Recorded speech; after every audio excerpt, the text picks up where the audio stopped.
i baixos, no? Tenim moments que estem bé, que defensem bé i això ens permet córrer, no? Que tanquem bé el rebot i ens dona una certa alegria en atac, no? I moments molt dolents, amb lapsus en defensa, en lapsus molt importants en atac, no? Amb moltes pèrdues de pilota. I així és molt difícil, no? Quan perds tantes pilotes i a sobre permets que et rebotegin, és molt difícil guanyar. Què és el que passa? Per què creus que passi això? Perquè durant la setmana dius que entreneu bé, que l'equip millora i arriba el partit. Són nervis? Són precipitacions?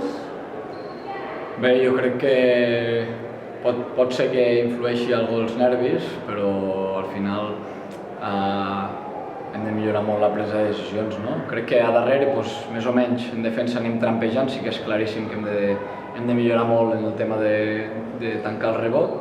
Després tenim un problema molt important en atac i és que ens costa molt generar avantatges, no generem fàcil, no? Ens costa molt, tot és 1 contra 1, amb molt poc moviment i així és molt difícil, no? Perquè a sobre, quan no tenim bones preses de decisions, perdem moltes pilotes no forçades i aquí això s'ha de treballar, no queda una altra, no? Treballar molt la presa de decisions, però sí que és cert que ara mateix és un problema important, perquè ens falta també aquell punt de lideratge d'algun jugador que agafi galons i digui que aquesta cistella la fico jo i seguim jugant, ens falta això també.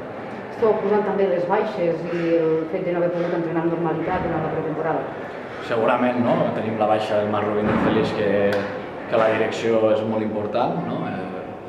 Ens dona molt la direcció i després el Malik, que també al final és un jugador americà que ve a generar avantatges, no?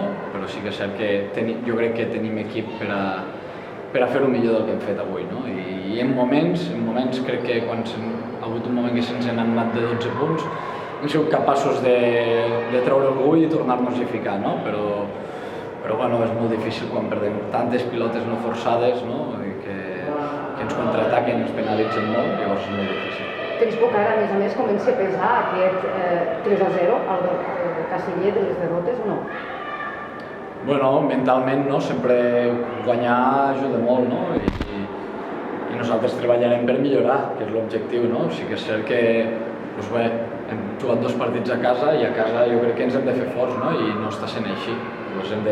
Òbviament hem de començar jo el primer a canviar coses per a jugar millor, per a millorar, per a intentar treure els partits que no estan sortint.